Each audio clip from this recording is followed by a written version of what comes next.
I got asked a couple of times like about all those initials, and it's kind of funny. My wife has always given me a hard time. She goes, "You always have all those initials. I thought you were the guy that didn't like having those initials after your name." And I go, "Well, we live in a world that if you don't have them, they don't think you know anything." So I started putting them. So now everybody keeps joking that I'm going to have a card that folds over to get more of them on there, right?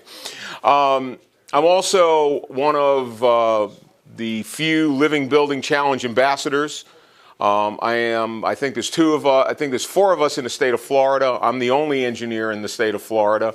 When I met Jason McClellan at a net zero conference in DC a year ago or so, I went up to him because he was the founder, and I said, "Well, there's probably two things I could say are true." And he goes, "What is that?" I said, "I'm probably your oldest ambassador." And he goes, "Yeah, I would have to agree with that. And I am probably one of your only engineers." And he goes, "I have to agree with that too, because this is traditionally an architectural role."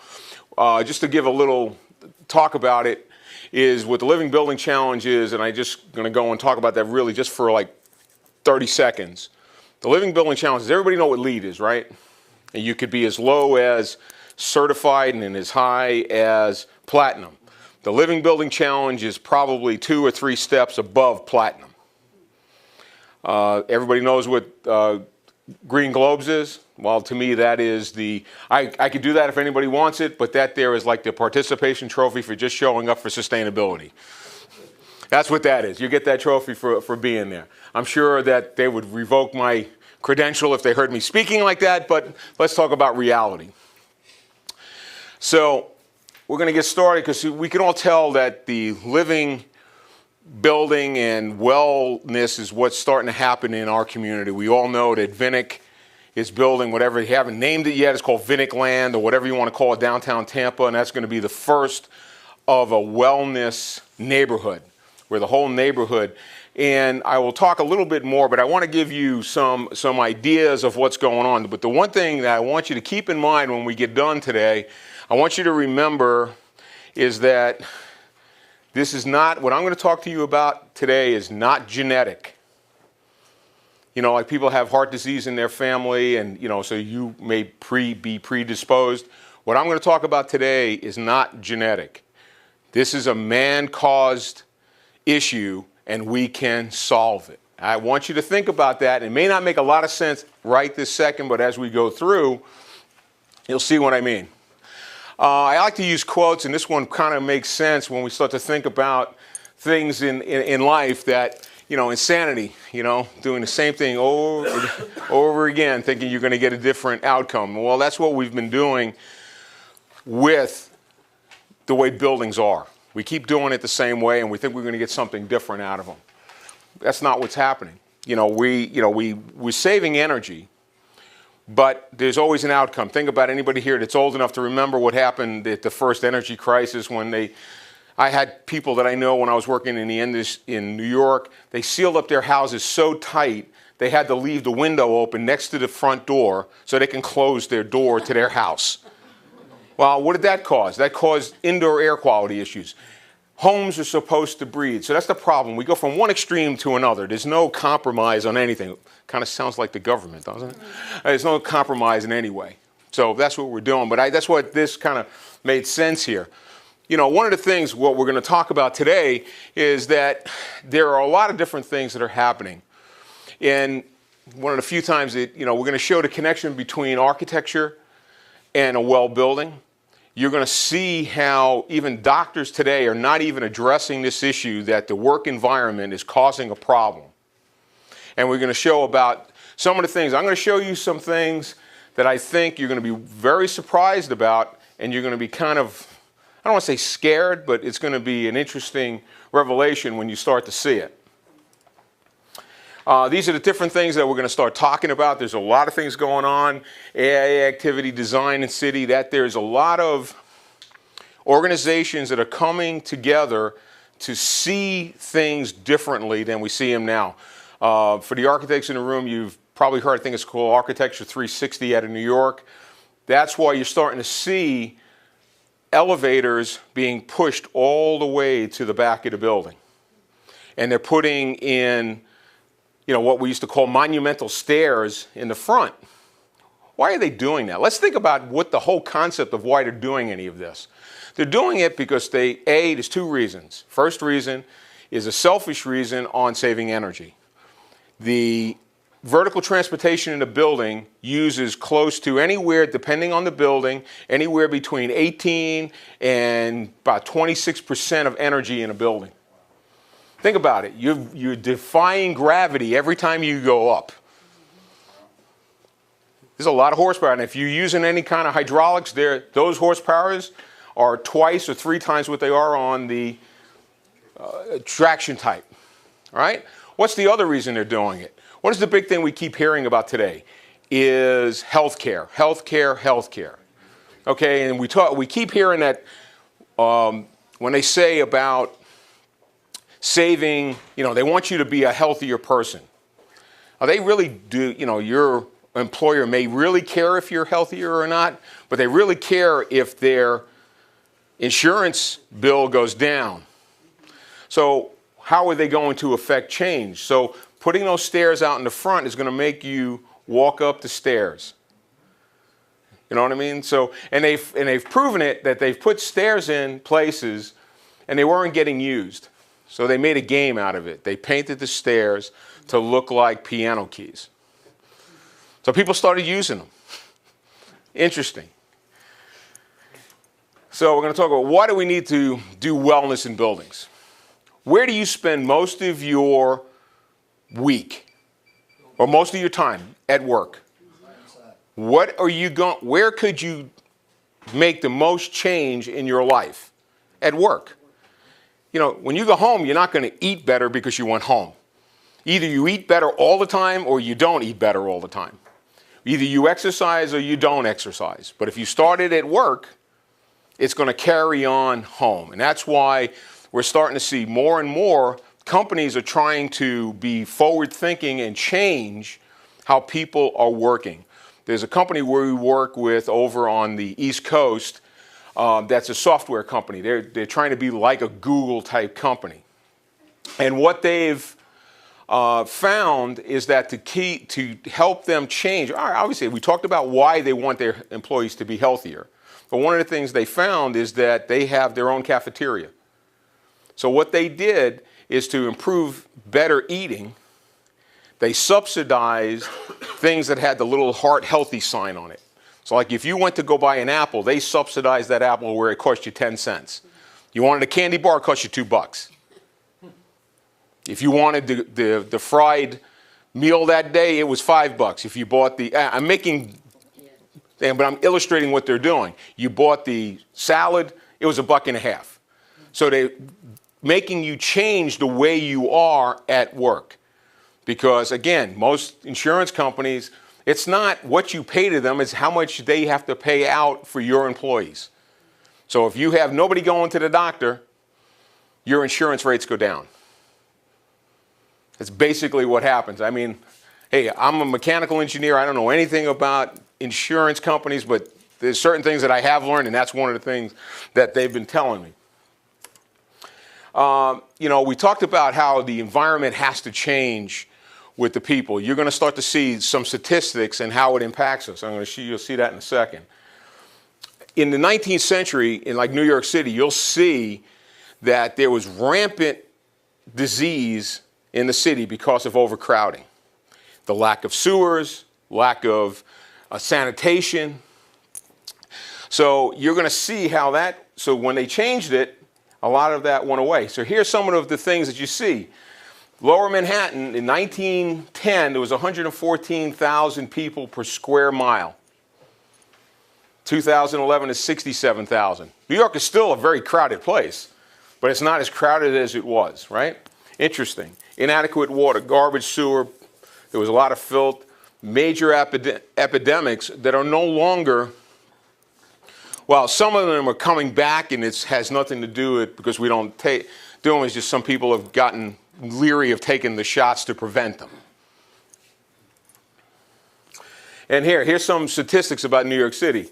1842 is when the sewer system was established. I'm sorry if I'm reading this off. I normally don't like to read off of things, but this is too much information to try and remember dates and so on. But you could just see where they started looking at different ways to help the environment. And their sickness rate and everything went down. It plummeted dramatically.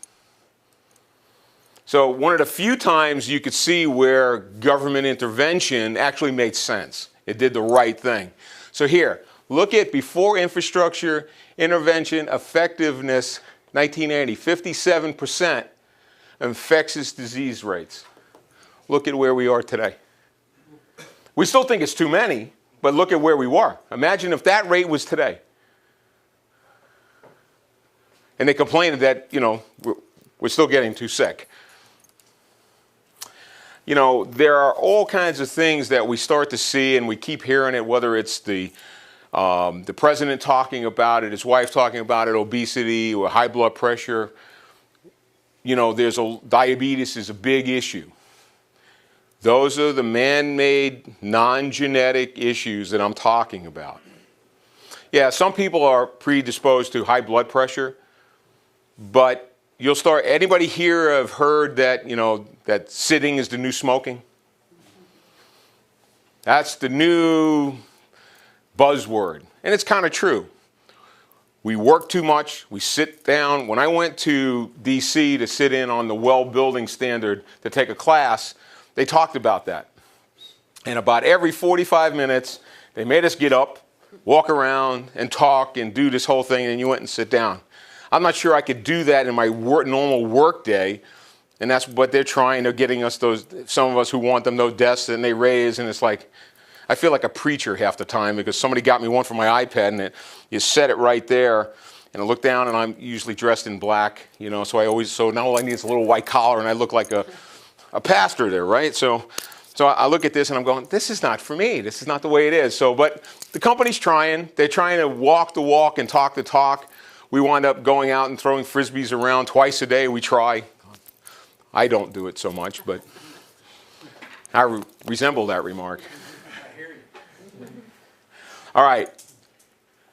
I'm going to show you something that you may find very disturbing. I know I did when I was learning this presentation. I want you to start to watch the obesity rate. Now, I want you to make it clear to understand that the BMI was greater than or equal to 30. So every one of these are based on the same format. Look at the map. Look at where we are. That's 1994. Look at 1997. Look at 2000. Look at 2002. Florida had been a Bastille for a while. 2004, 2005, 2007, 9, 11, 13. What does that prove? Now do you understand where I said it? It's not genetic. We're doing this to ourselves. Okay? This is not, there's no fat gene. There's just lazy people. I'm one of them. I'm not sitting here preaching to the choir. I am just telling you, if I look like Jack LaLanne and I'm this, not that guy. But that's a reality. That's what we're turning into. It's a problem. Whether you care and whether you agree with, whether it should be mandated by government that you exercise or not, I think that's insane. You should just do it because you want to be healthier. But look at what, as a country, this is not, if this would have been New York City or Chicago and little areas, you'd say, okay, well, it has to do with urban living. What the hell is South and North Dakota? Okay? We're talking about as wide out country as we're ever going to be. And they have the same problems they have in Florida. New York. Now let's talk about diabetes. Look at that map. It's just as scary as the last group I just told you. Right? Again, I want you to remember, it's not genetic, but we can fix it. This is one of the things, and that's where they're trying to address it. But I want you to understand, these are, I didn't make these up. These came from all of these numbers I got. You can go and check every single one of them. They came from, yes, sir. The obesity, I pretty much accept that that's probably a factual thing, but with diabetes, diabetes, there's been such a campaign to bring to everyone's attention that it needs to be checked. I wonder what percentage of the increase that we're seeing there Are people actually being checked now? are actually being checked. Well, you know, there might be more data from the CDC, because that's where this data came from. You know, one good thing about Uncle Sam, he's good about collecting information. Whether you want him to or not, he's good at collecting it. So whether the reality, but here, I'm sure in 2000 they were talking about diabetes had already started to become a mainstream. So between here and here, I would say this is probably similar, people trying to get it checked. I would think in 94 people weren't worried about it. So, you know, there might have been more here, but let's just look in 13 years. That's Netscape, that's AOL, and that's Google. Yeah, you're right. You're right, exactly. We've become, I mean, I think about it, growing up as a kid, I'm 60 years old. If you were still in the house beyond 8:30 in the morning in the summer, your mother beat you with a broom. She told you to go outside and play. You went outside and play, and all you heard is at some point at around 5 o'clock, you heard, I lived in Brooklyn, so you would hear, Albert! It's time to come home, because you never knew what time it was. But you were out playing. You were playing stickball, baseball, punch ball, Johnny on a pony. You never knew what it was. We were always outside. Today's kids growing up, they're playing on computers, they're playing video games. I mean, there's even commercials that kid about it where the mom goes and throws the breaker to get the kid to go outside. Right? It's a reality. Think about it. Growing up as a kid, today they have these little strollers for these kids that are 4 years old. The only time I could talk for myself personally that I got carried around is when we went to a supermarket. And my mom would stick me, rest her soul, would stick me in the little carriage thing. And the only thing she did is would give me a little box of strawberries, fresh strawberries, and so I kept my mouth shut and ate the strawberries as she went shopping, and then she would put the thing in. That's the only time. If not, you walked everywhere. Nobody pushed me in a little cart. We are doing it to ourselves. I don't know why we are. Like here's the perfect example. I found this kind of interesting about the active design. Okay? You need an escalator to go up to the fitness center? Really?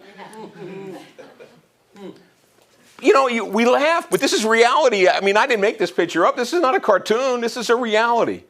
This is the picture we're talking about here of the kid.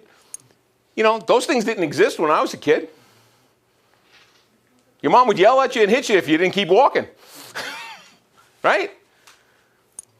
And here, and this is what we turn into, you know, urban sprawl. That's part of the problem. Now, think about it. I grew up in Brooklyn. If any of you live in older houses here in Florida, the old cracker houses that had, am I allowed to say cracker houses without being, you know, it's what they're called. They had porches on them. Why did they have porches on them? So you sat outside. They were on the front of your house. You knew your neighbors. What do the most Florida houses today have? No porches on them. They have a screen porch in the back. I guess you're having a conversation with the birds, but you're not having it with your neighbors. So that's where, you know, USGBC came out with LEED for neighborhoods.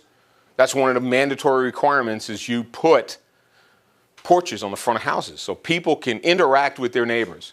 What a novel concept that is. And you get out and you find out what everybody else is doing and you walk with your kids and you do all this. And that's what kind of what Vinnick is trying to do in part of this, you know, which I would have never thought. This is where you realize government regulation has gone amok. You would think that they set minimum guidelines for how wide a street sidewalk has to be, right? It has to be, I think, 10 feet. I mean, I could be off on the thing. I'm a mechanical engineer, so if I'm off on the length, they want to go with the new design of 20 feet. Why do they want to do that? So you can walk. They want to put urban canopies to make it more natural to walk around. You got to get an act of Congress to change the code to go beyond the line that they say. It's insane to me that you should be able to build it as long as you don't encroach the other way. You know, and I realize you're building zero lot lines at that point for office buildings. When you're doing that, but it is what it is. All right, medical costs. You know, again, this is the front. Yeah, I'm giving you all this information. I sound like the bearer of bad news, but it's the reality. 70% of death are chronic diseases that could be, some of them could be preventable. And no, I am not a doctor. I keep telling you I'm a mechanical engineer. I am. Don't shoot the piano player. I'm just giving you the information that, you know, this was all surprising to me when I was going through this presentation to learn it and understand it. It's kind of scary. All right, let's talk about operational cost in a building. There's a financial issue to it. Yes? Okay, thank you. See, that's why I know I needed somebody to act like I was landing a jet, so I knew when to. All right, let's talk about what's going on here. This is the biggest thing that people spend is salaries.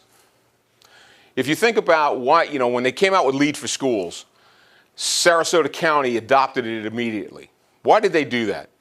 They, you know, do they care that the kids are healthier? Maybe, maybe not.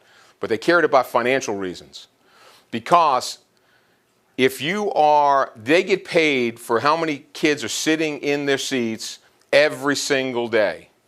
So if you have an unhealthy environment and these 3 chairs are empty, they don't get paid for those 3 students that day.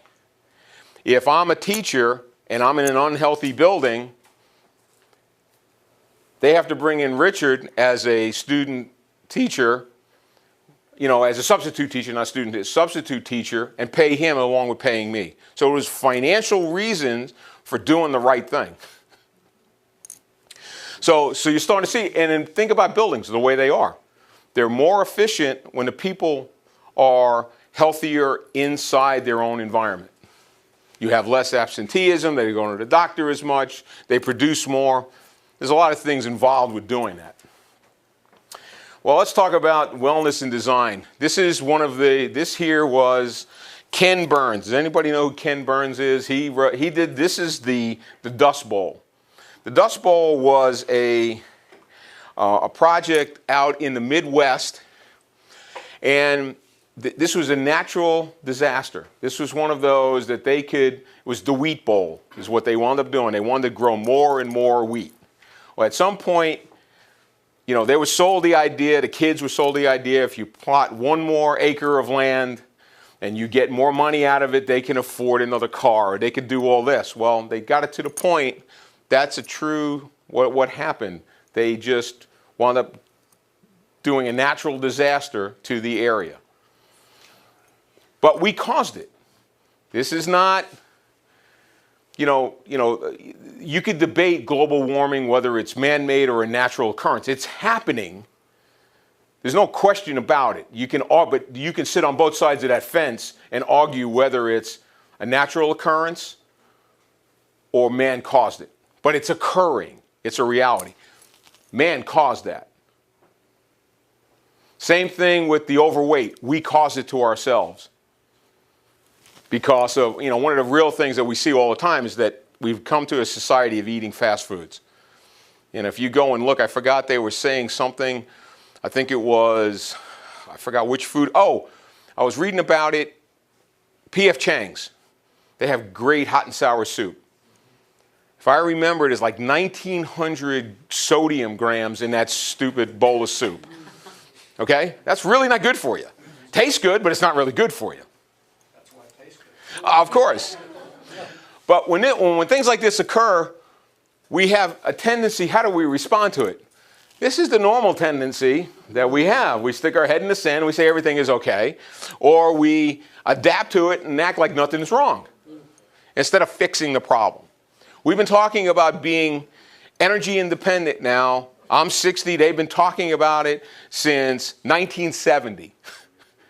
We're talking 46 years they've been talking about energy independence. You think we're smart enough? We can put a guy on the moon. We can make a rocket ship go up and bring it back. We can come up with the Rubik's Cube. You think we could figure out how to do this? No, they just keep kicking the can down the road. That's the problem. We could have, if we were like Germany, the gentleman that was talking about Germany before, Germany does all these things because they don't want to be dependent on anybody else around them. That's why they're big in solar. That's why they're big in geothermal. That's why they're doing all this, because they get all their energy from someplace else. So they don't want to be beholden to anybody that can hold them hostage. Hey, we should take that as an example, but I'm not here to talk about politics. Anyway, the Center for Active Design, if you write this down, well, you're going to get a copy of this presentation. Active Design it was started in New York City, and it talks about how you can do things in neighborhoods and in buildings. This is where one of the other ways they were reinforcing putting the elevators in the back and doing things to make it a natural environment to enhance people to do more in their building. I forgot what they called this. This was in New York City. Thank you, Highline. Couldn't remember the name of it. Right now, besides the Empire State Building, this is the second most visited by visitors in New York City. It's overcrowded. Yep. Yeah, and all it is an old elevated railway that they abandoned. But they turned it into, obviously, an urban paradise, for the lack of a better term. Is that down in Soho area? Yep. This is from the Land Institute. We're going to talk, again, I'll never get through this. This could have been an hour and a half, and I know you guys don't want to, I know you want to get the wine and cheese. I know you're ready for that. I get it. So I'm going to have to hurry up a little bit, or else I'm going to miss some of the things. No cheese, just the wine. All right, so we can just get hammered and just not have to go anywhere, right? But some of the things that you're starting to see, they're trying to put infrastructure in so people will go out and ride their bikes, play golf, play tennis, do other things to get more active in our life, our normal lives. This is an interesting thing. I had to write all this down, and I'm going to tell you, the Academy of Neuroscience for Architecture. Yeah, you never thought that geniuses were looking at this. Well, this was a nonprofit organization whose sole mission is to promote an advancement knowledge that links neuroscience research to a growing understanding of our response to our built environment. Well, they started to find out a couple of simple things. They found that young students, if they were in naturally lit classrooms all the time, they got higher grades than the kids that were not. They don't know why that is, but they know that it occurs. They also started to find out that elderly people living in retirement homes found that they still can learn. If you set the right environment, they could still learn. And that's why they do certain colors and certain things so they remember how to get there. From where they're, even if they have some Alzheimer's, they still can learn. This is not new though. 2,000 years ago, a Roman architect by Marcus Vitruvius Pulo authored De Move, which was the 10 books of architecture. And that he wrote that for saying in his book that he called, and which I should be ashamed, my aunts are rolling in their grave that I can't pronounce these Italian words being Italian. But he basically said that we had to make sure that we remembered that every building is supposed to be durable, useful, and beautiful. Sometimes we forget, we may get 1, 2, we don't get all 3 all the time. And yet 2,000 years later, it's still an understood concept that that's what architecture is supposed to be. So, changes in the environment, change in the brain, and therefore they change our behavior, which is true. We talked about that when I said about students. They found if they're in naturally lit spaces, they get better grades. This is here, the WELL certification. This is what LEED was 15 years ago. The WELL certification addresses the environment within the building. They look at what the compounds that are in the air, the compounds, things that you were talking about, in the water that you have to look at. to get there. You know, there's some, you know, things that we're doing with LEED anyway about filtering air, but they also want to know what the contaminants are. There is a lot, and they talk about lighting. That is a big thing, talking about doing natural lighting, but also doing what do you call it? Daylight harvesting. You know, it's a thing. The problem is you don't get it to work all the time. Not that it doesn't work, but let's say that these were really windows and you had a lot of them, and we had sensors here. These lights could be off. Those lights could be on. You would complain that their lights are on. Yours must be broken. So the facilities manager, to stop getting complaints, he puts all the lights on. He solved the problem. He didn't get the phone call anymore. But we're not learning from why we're doing these. Instead of teaching, we're not, you know, why it's being done. And it's common for these to be out, and these could be a little dimmer, and these could be bright. Just to understand. Obviously, it wouldn't happen in a room this small, but I'm just doing it for illustration. These are all, they're very similar to, they follow the same guidelines as LEED. And, you know, you have to get certain points, and there are prerequisites. The only difference here with, and I'm just going to bring this up, and I'm going to go on to some other things. We talked about LEED. You know, you come up and you get a, whether you're a silver, certified, platinum, you know, that's almost the epitome of figures don't lie, liars figure. You come out, you get whatever points that you calculated, not what you actually achieved. Living Building Challenge is so far to the other side, you don't get your certification until a year after the project has been opened and operating. So when you say you're net zero, you have to prove you've been net zero. If you're doing net zero water, everything's you got to put your money where your mouth is at that point. Here, when you get a certification, and there are certain things you have to do every year and follow up to show that you're still in compliance. So when you want to go get that recertification for your building, like you do at LEED for existing buildings, you have to, if you didn't do that certification, every year showing that you've been, you got to start all over again on that particular credit. So they're trying to make it more mandatory. When you start to look at, I challenge you to get the book out. It's a free book from the Well Building Institute. And everything that you see here, when you look, it's kind of funny when you open up the book and you'll get to a certain page and you'll see the human body. And if it's talking about the circulatory system, that this is where it affects, you'll see where it's the veins through the body. If it's something about reproduction, they'll show the bottom part very, you know, highlighted so you see it. And then some you'll see where they're all, where that particular thing addresses everything.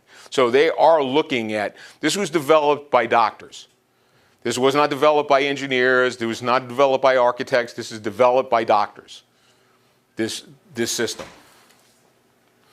One of the things we're talking about is that they're starting to see with all of them that they are not starting to see the correlation between working and the environment where you work and what it's causing. And you'll see in the next slide here is talking about these are they're saying that pediatricians are seeing that between buildings and health that they don't see any difference. 53 say, you know, it has nothing, 47 say it has nothing to do with it. Yes, they're starting to see. But you look at general practitioners, they're in the opposite direction.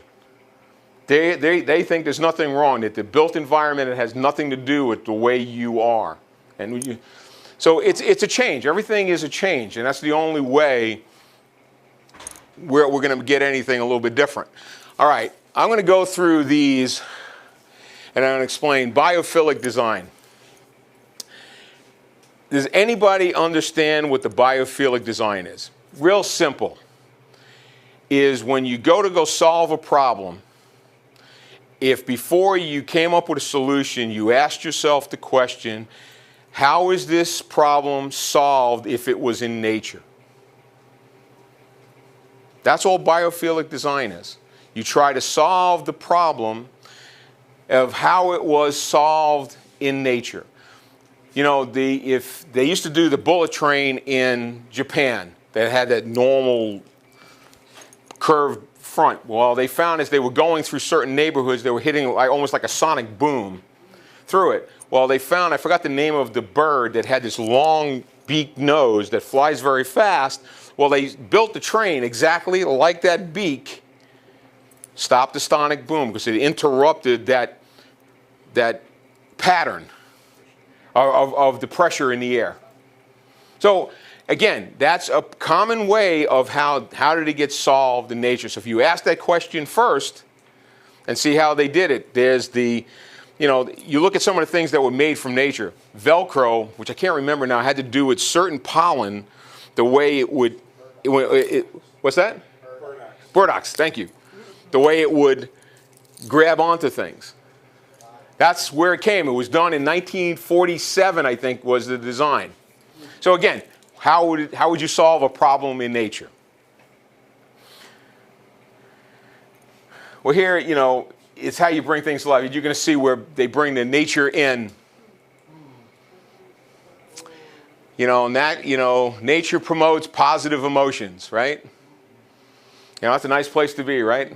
Especially it's a little cold in this room, so that, yeah, so that looks like a real comforting location to be, right? All right. Well, they did this study, and these are the 3 experiments that they did.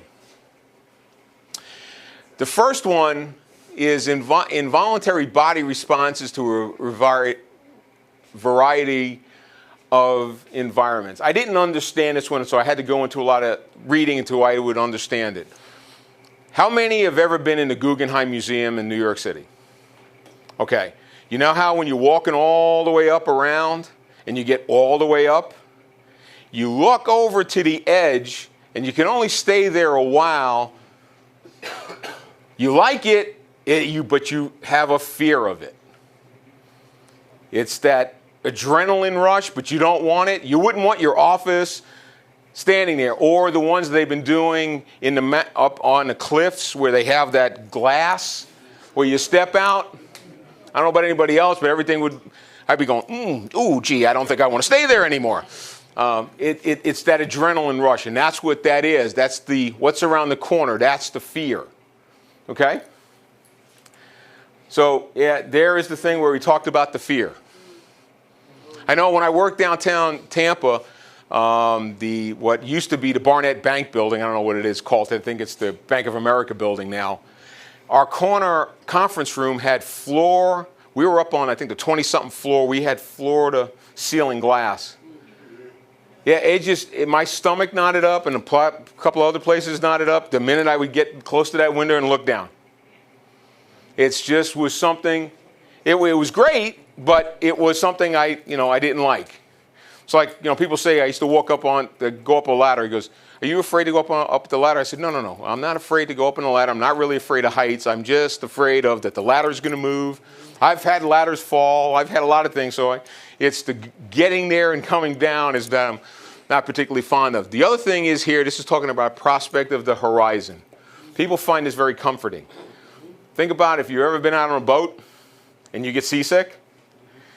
If you don't want to get seasick, you look at it in the horizon because the horizon never moves, right? For me, that I get seasick, as much as I love the water, I always got seasick until I realized that if I didn't look at the water, I was fine.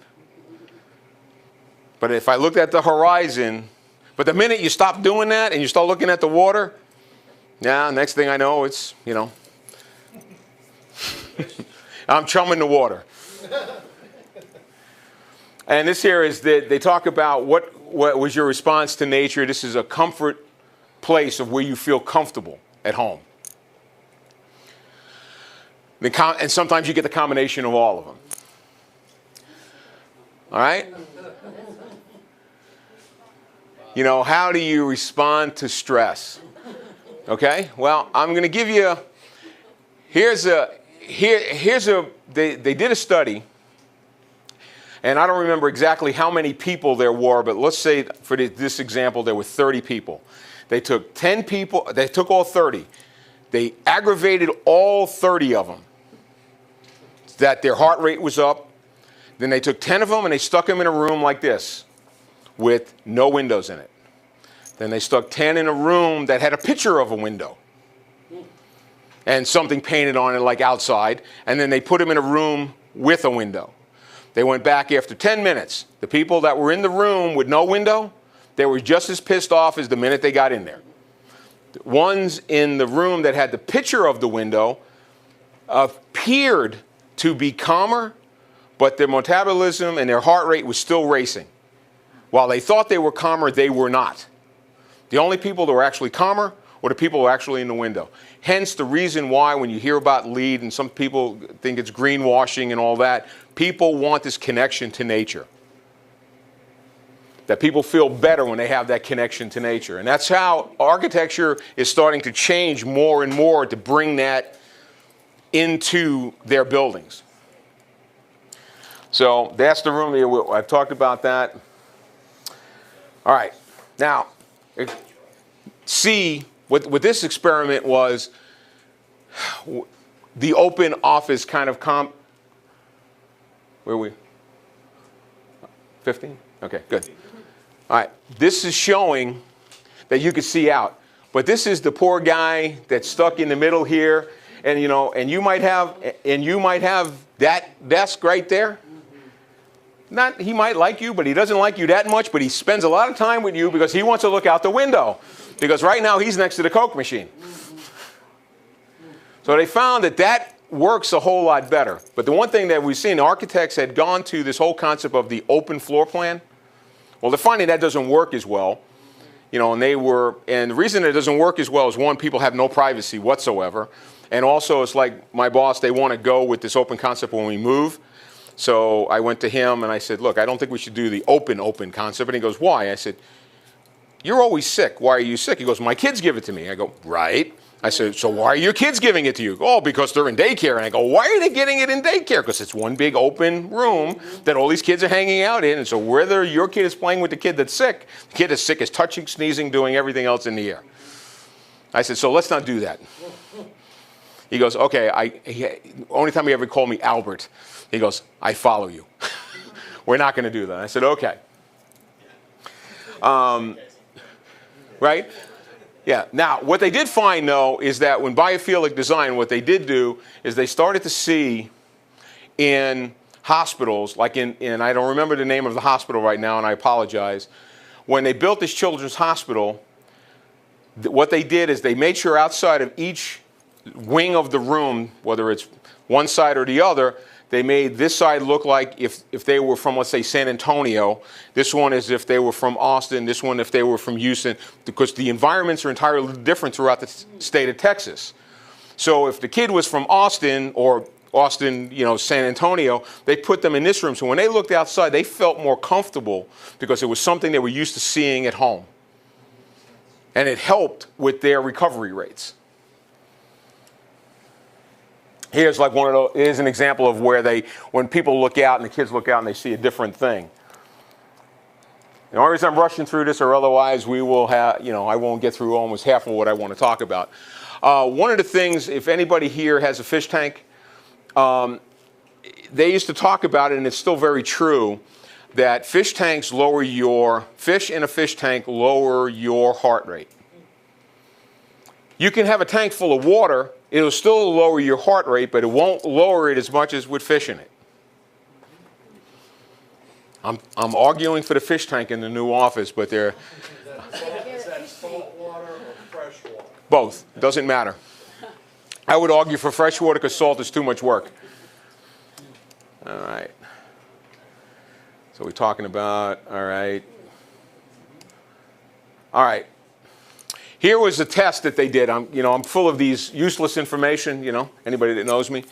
They did these 4 offices, and they told the people that worked there they can use any one of the offices. They didn't realize that they were the test rabbits for this design. This room had no plants, no nothing. This conference room had pictures of plants. This room had a plastic plant, and this room had real plants. So they did it over 3 months, and they watched which conference room got used the most. Take a guess which conference room got used the most. The one with the plant in it. The others got used, but like they said, they think they got used because the other one was full. And that's where they wound up. But if they had a choice, they would go with the natural plant. It's an indoor office. What you would think, if you think about it logically, they go, what difference would it make if that's a real plant? But it's that connection to nature that we strive for. And these are some of the health impacts of when you start doing things of physical stress. All right, let's talk about circadian rhythm. You've heard that more and more on TV, and it's usually you hear about it for blind people where they lose. But it happens to human beings all the time, whether you could see or you can't see. This has all happened to all of us. Anybody here ever gotten up in the middle of the night and had to go to the bathroom, and you did the stupid thing by turning the light on in the bathroom? The bright light, not the little night light you do for the kids that you should always have in the bathroom. You put the bright light on. What happened? You couldn't go back to sleep. Why? Because you activated your brain. That's why circadian rhythm, that's why they want to have certain Kelvin rates, or however you want to look at it, light levels, so it doesn't change. It was funny, one of the guys, my counterpart at corporate, who he affectionately calls himself the corporate dweeb, he was in a hotel in D.C., and I go, man, I got to stay at that hotel. I liked it. He goes, every time, he goes, he didn't realize they had it. He goes, it's the middle of the night. He's got to go to the little boy's room. And he wakes up and he puts his feet on the floor, and all of a sudden he sees lights. And they go directly to the bathroom. I'm not sure why they go directly to the bathroom, but I guess maybe they don't want anybody having accidents in the corner. Right? So you find it. So he goes, I stayed up half the night anyway because I could go like this.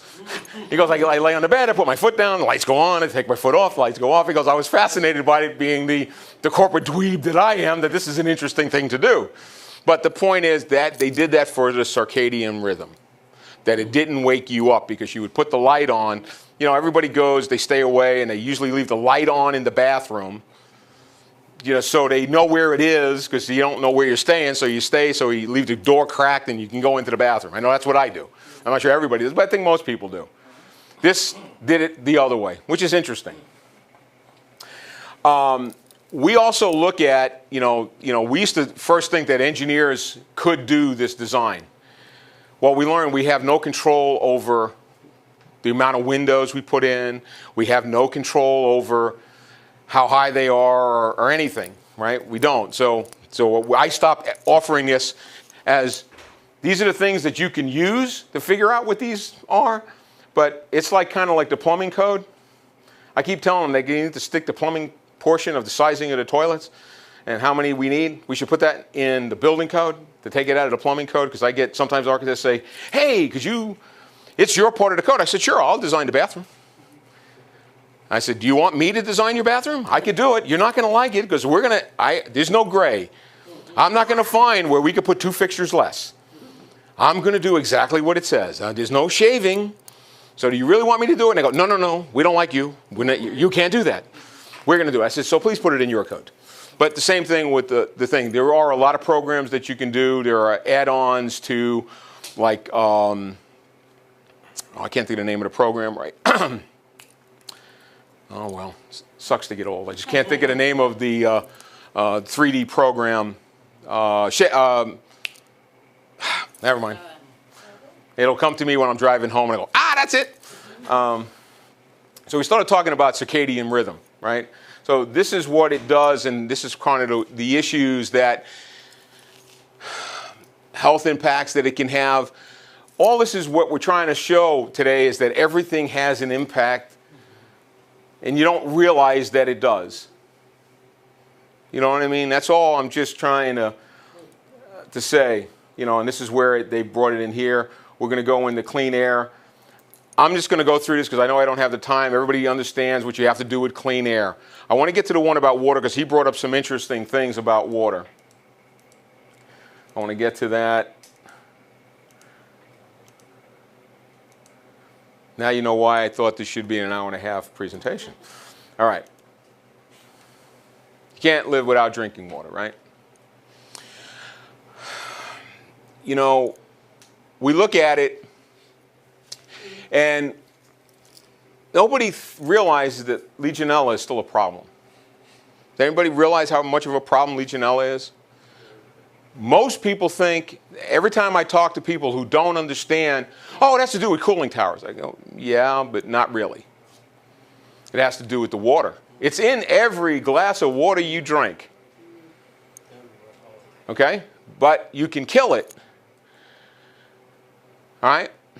Here's the history. That's what happened in 1976, what started this whole case, and that had to do with the cooling towers being brought in through the outside air. That was clearly one for airborne disease. There's no question that that was for. Does anybody here have an idea of how many people die a year? You can't answer the question because you probably know the answer. How many people die a year from Legionella? You're not even close. Go ahead. Somebody else, give me another guess. 5,000. You're closer. It's 4,000 people die a year. You know why nobody does anything about it? Because they don't know how to put a pinpoint. We have one person with Ebola, and I'm not saying that we shouldn't be worried about it. We shut the state down. We got people in bunny suits everywhere figuring out what's going on for this one person. People die from Legionella, 4,000 on average a year. That's worldwide, correct? United States. United States? United States. Really? Really?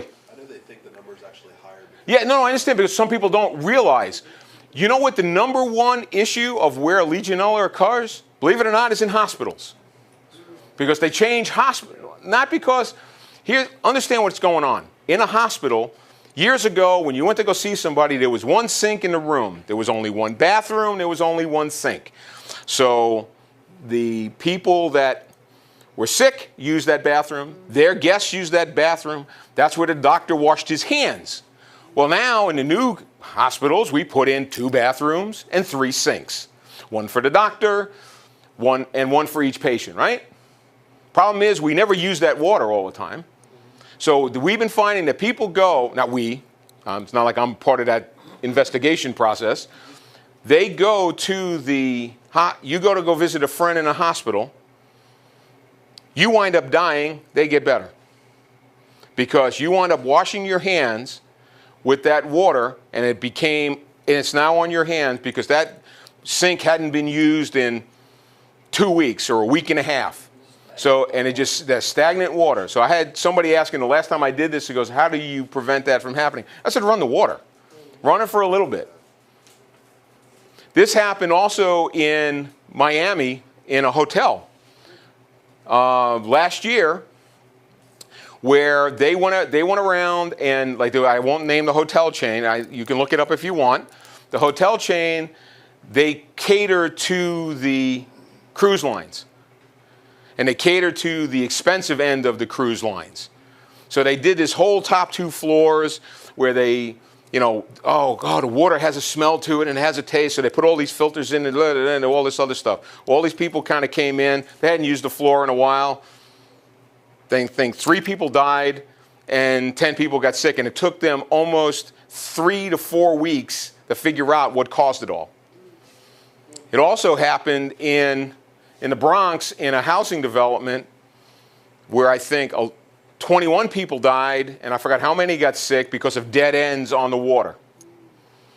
It just sat there and migrated. So now, the last thing I'll tell you, anybody here ever go into a spa in a resort? Okay, well, I'm going to tell you something that will probably make you sick. If you go in, you got to think about it. The only thing that you can kill Legionella, it has to be above 140 degrees. Well, if you went into the water at 140 degrees, you'd cook yourself. Okay? So now, to make it legal for you to go in, and I don't care, and when I did this in D.C., if you stayed at the St. Regis, which was $900 a night when I was there, now not at the St. Regis, but when I tried to find a hotel, it's the only reason I know how much it was. They're supposed to check the water quality every 30 minutes. Do you think, even in the St. Regis at $900 a night, they're checking the water? No, they're not. And guess what happens? They shut it down at night. And it sits, and so it's so I don't go in them anyway. Now I'll never go in them. Sorry. Are you talking about whirlpools and saunas? Yeah. Yeah, because you got to think about it. They're putting the water in. They're not keeping the chemicals up. They shut it off at night. People do things in the... Yeah, I'm not trying to be ugly or gross or anything like that. Are you trying to say I should quit swimming every day? If you're swimming in your pool, you're probably fine. No, the pool is probably... See, now there's a difference. The pool is... It's colder. They're putting chlorine constantly into it. It's always... That's a little different. The hotter water is allowing, because they're filling it up as it's evaporating, it's allowing that Legionella to just thrive. It's like this growing petri dish in the hotel that you are just part of the experiment, just waiting to see when you're going to get sick. So here, 4,001 is the answer. We're showing you that you have to be over 4,000 deaths annually. Okay, so, personnel costs, we just talked about it. Doing things in a building costs very little by comparison of the rate that you pay for labor. People don't understand that. How many buildings, we're all architects, engineers, owners, how many of you have been involved in a project where somebody comes up with, I hate when they call it value engineering. I'm old enough to remember when value engineering is when they added money to a project or they did something that literally improved the project. That was value engineering. I call it designing for dollars or devalue engineering, which you could pick your choice. That's just me, and I'm kind of cynical to that. I've actually told contractors, stop calling it what it's not, please. Stop insulting my intelligence. You're not making it any better. Value elimination. That I like it. I didn't use that one, but I think I may steal that from you and use that one. And I stole it from someone. All right, I like it.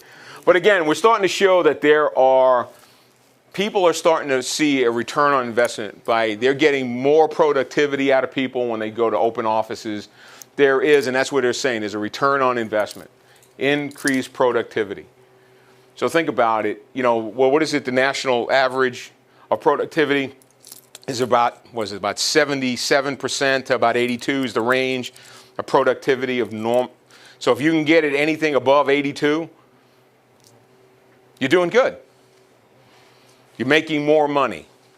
And as a business, what's that? Just working longer hours. Exactly. Oh, I understand that. My wife keeps going because I use our dining room table. That's like my second office. She goes, why do you even come home? I said, well, because I can go to the refrigerator. It's easier. I can sit here in my jogging pants. I like it here, we're just going to go over. Am I out of time? Yeah, You're going, we're tight. Okay. gotta be close. All right. Well, we'll just go through. Well-certified projects. There were a couple in the country that have been done. CBRE was one of the first ones that they went into it. And reason they did it was reduce absenteeism, to speed and accuracy, produce productivity. And you're starting to see, right now there's only a handful of projects in the country. You're going to start to see more of it. If I was going to give you my crystal ball approach to it, within the next couple of years, you will see LEED disappear. It's becoming more and more part of the code. Whether you realize it or not, the Florida Building Code right now, which is the IECC 2010, is one of the most stringent energy codes in the country right now. The most stringent is who's ever adopted the IECC 2015. It's been a marketed change. So it's becoming more and more part of the code. And LEED, if anybody has been a proponent of LEED forever, everybody would know is that LEED was designed to become mainstream and go away. Well, like anything else that makes money, it never goes away. It's just a reality, I know I'm not the poster child for, obviously from today's conversation, I'm not the poster child for green globes, and I'm not the poster child for LEED, even though I am the sitting chair for the Tampa Bay branch of USGBC. I'm just talking about reality of what life is. 2004, when that comes into play, which is if you've got LEED projects and you're doing them, get them done, get them signed up prior to Halloween of this year. After that, you're into LEED 2004. The LEED version 4, which is going to be more stringent and almost impossible to, without doing major spending to make it happen. You know, I like to see it happen, but it's just realities of life. Well, certified, let's see, let's go. All right, so that is my presentation for today. Oh, I guess I thought I had a different slide at the end. But does anybody have any questions for? I know I went through it kind of fast, and I did. One question I have: do you understand now why I said that what I talked about today is not genetic, and we could change it, right? Did anybody here get anything out of this they didn't know about before I started? Anybody scared about half of what I told you? I know it scared the hell out of me. Yes, ma'am. Yeah, I'm worried about that whirlpool. That will be All right, well, then, you know. They throw a lot of chlorine in there, and the jets are usually going, but it has to start and stop. You're worried about the chlorine. I'm worried about going visiting people at the doctors, at the hospital. I'm more concerned about that. But no, but seriously. Certified pool operator. I'm an inspector for the health department. I don't go in public bathing. Oh, okay. Here's a testimonial. I put my feet in No there. public meeting. So anyway, so does anybody have any more questions? Because I know that they want to move on. Thank you, Al. All right. Did everybody sign this if they need? The one thing I didn't tell you is that with this, if you are a lead AP, you can use this for, what do you call, continuing education, self-reporting. So if you need them, you just put your name and everybody signed that wants to sign it? Yeah. So if anybody needs anything, just let me know.